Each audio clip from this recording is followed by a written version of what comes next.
first of all, would apologize for not being here, so I'm here instead of her. I try to be the most here as possible. In this brief talk, I'm going to speak about private agency in Eastern Mediterranean in the late Bronze Age, during a period that goes about from 1450 to 1200 BC. Before explaining what I exactly mean for private agency, I would like to briefly introduce the late Bronze Age Eastern Mediterranean and its main economic and commercial dynamics. Looking at the map, at the main centralized economy of the Mediterranean, we can clearly distinguish three areas: the Hittite Empire, Egypt, and mainland Greece. All these areas are based on very complex administration systems and have a strict control over economy and trade, in recording and keeping trace of most of the commodities going in and out of the palatial centers. Moreover, thanks to their huge cultural and economic power, they act as poles of attraction for luxury and exotic items. This creates a network of elites exchanging gifts and sharing fashions, a code of norms, and apparently a lingua franca. So, back to the definition for private agency. Here I will mean all those trade connections not controlled by palatial centers and carried on by privates for their own profit. This doesn't mean that private individuals, like the Rabban cited in the title, had no space in the palatial texts, but that their involvement in centralized administration was collateral to their business. Left aside some exception, as we shall see, texts usually don't refer to private trade, but still some traces can be found, as we will see now. Ugaritic tablets are without doubt the most exhaustive written source related to private activities, although the line between private and palatial trade remains quite ambiguous. It is pretty clear that a tight web of private individuals was moving around the royal establishment, doing business with it, but also independently. The diplomatic rules outside the royal sphere were slightly different. After an introduction, according to the gift exchange model, the two partners usually come to business. This is the case of the first letter in the slide. Here, Urae writes to Yabnino, using a gift as means to establish a new partnership, where probably they were not yet familiar. Anyway, the gift exchange model is still used when it comes to deal with royal establishment. Another letter, this time from the man called Envianu to Rapanu, one of the most illustrious entrepreneurs in Ugarit. The interpretation of the letter is quite problematic, but nonetheless the involvement of Rapanu as a supplier of donkeys is likely. Maybe he was paid for the donkeys, or maybe he was the financier of the venture, but in any case, his involvement has nothing to do with the palace and the royal family. Moreover, a consistent part of the business involved transfers of copper and ingots, and that's not surprising, as Cyprus is very near to Ugarit, and its copper was widely traded. Changing for a while geographical area, we will briefly talk about the Amarna letters, an exceptional document that gives us a vivid insight of the diplomatic relations of the 14th century elites. Unfortunately, trade is not a common subject in the correspondence, and nonetheless, some faint references can be found. Here I will focus on two of them, where the death of some merchants raises some concerns. The first one, the EA8, is from Buraburiash, king of Babylon, complaining about the murder of some of his merchants in Canaan. There are many compelling points to think about here, but the one concerning us is the reference to the merchants defined as Mai by the Babylonian king.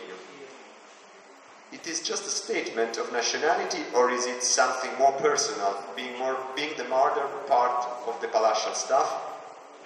No way to know it now, but the problem recurs in EA 313, where the pharaoh is refunded for the loss of 13 merchants in an attack by the Arpiru. The provenance of the clay of the tablets points to a Palestinian origin of the letter. To conclude this brief overview, the Amarna letters are not helpful in identifying the existence of a private agency in the Egyptian trade, but they can clearly let imagine the existence of a code of norms that somehow protected the merchants. If this protection was extended also to private ones, we can't state without doubts, but seems likely. Even more elusively than the Amarna letters, in the linear B tablets there is no mention at all to merchants. The problem, of course, has been long debated, and the only faint reference to some traces of trade in the so-called Ono tablets. Here I will show just two of them, but they are quite indicative. The lines concerning us are highlighted. A name, respectively Ataro and Cupirillo, followed by the names of the commodity, Turupteria, possibly Elum, and the verb ono, related to the verb onioni, to owe, and a payment in commodities, wine and wool. They really look like a payment for a commodity coming from abroad. Linking the name of the second collector, Cupirillo, to the ethnonym Cyprus is tempting, but maybe a bit arbitrary. The problem of trading linear B tablets is an old story, and we are not expecting to find a solution now, but still, the Ono tablets offer an intriguing perspective, and we can't exclude that those collectors had some role in the collection of commodities out of the palatial reach. It is impossible to say if they were acting as agents of the palace or as traders for their own initiative. Nonetheless, they look like somehow external to the palace. Although impossible to read, not yet at least, the Cyprus inscriptions found in Cyprus and outside of it can be a valid help. Independent from any palatial tie, Cypriot traders, along with Ugaritic ones, are one of the major features of the Eastern Mediterranean, and they can help us detect some traces of private agency. Two pieces of evidence can be relevant for us: the CM tablets and the inscribed miniaturized copper ingots. At the present day, only 9 tablets written in Sapro-Minoan have been found, and 4 of them in Ugarit, in the archives of the 4 most important merchants of Ugarit. We can't tell what is written of them, of course, but we can speculate on the involvement of Ugaritic merchants in the Cypriot copper trade, confirmed by the finding of an ingot mold at Ras Shamra, the Ugaritic harbor, and by the second evidence we are going to show. A compelling new interpretation of the 2 signs shown in the slide and made by Ferrara and Bell opens many possibilities. They have been interpreted as an A for Alasia and T, possibly related to TLT, Ugaritic for bronze or copper. Thus, they would be a sort of samples to demonstrate the purity of the sold products, the oxide ingots. To conclude the first part related to textual evidence, the existence of some sort of private agency seemed to be a vague presence on the borders of the palatial trade. If this liminal trade was internationally regulated or not, we can't tell, but still it is possible that some degree of the protection was guaranteed. The weight of Ugaritic and Cypriot traders seem undeniable, but still elusive.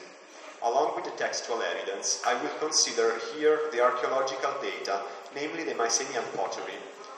The obvious premise is that for a complete framework we should rely on other traded commodities too, but here we will focus on Mycenaean pottery, both for a shortage of time and for the quality and the quantity of data.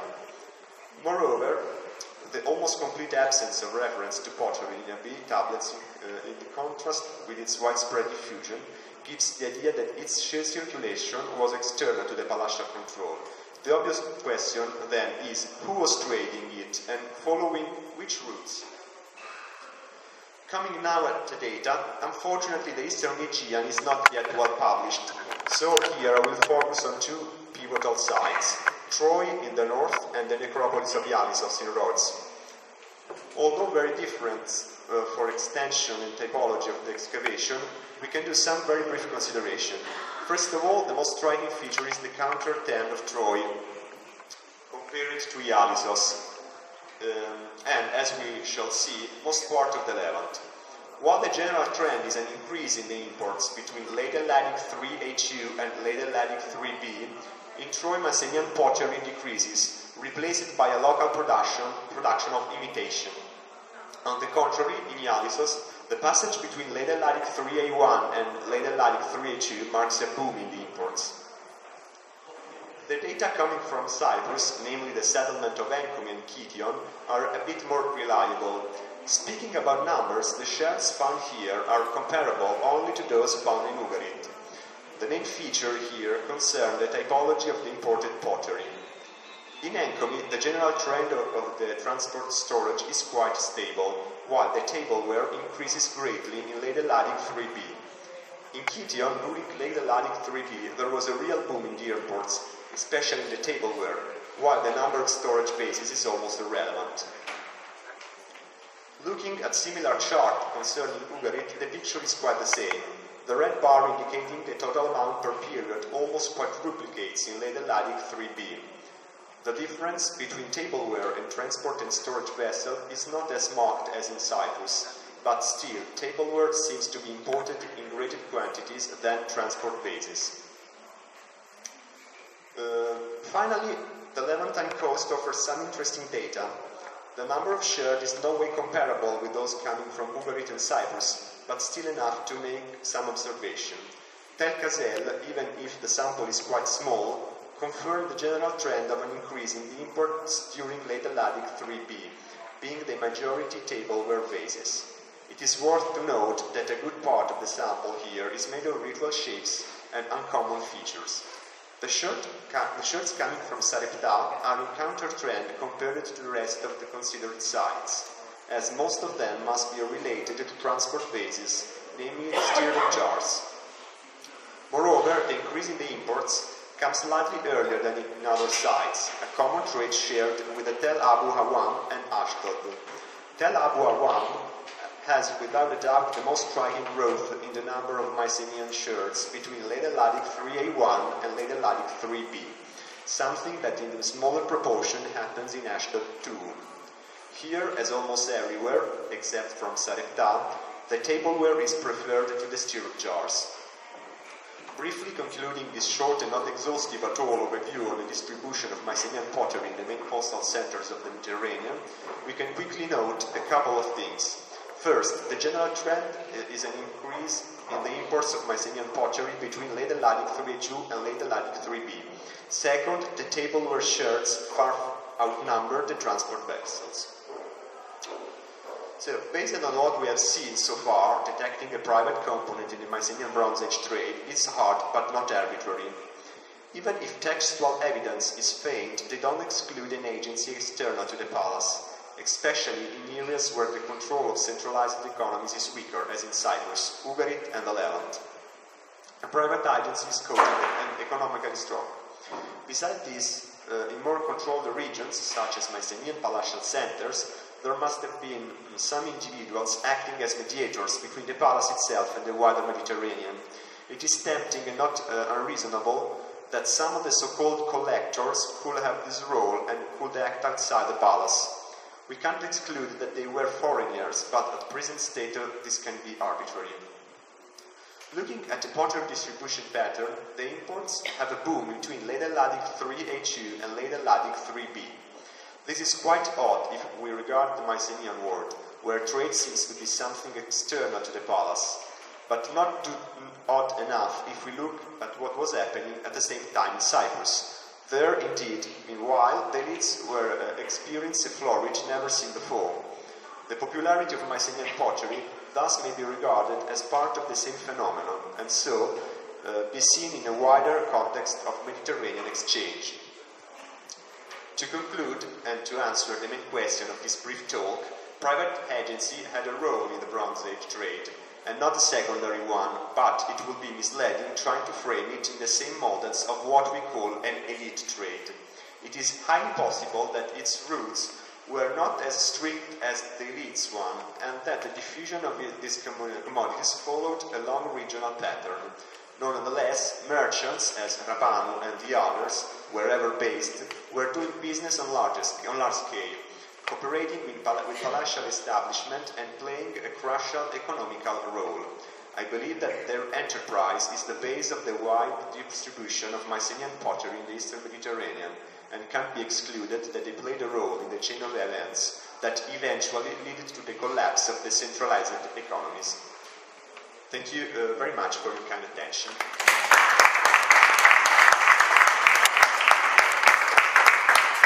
Thanks, Stefano, for reading the contribution by Elena Scarsella.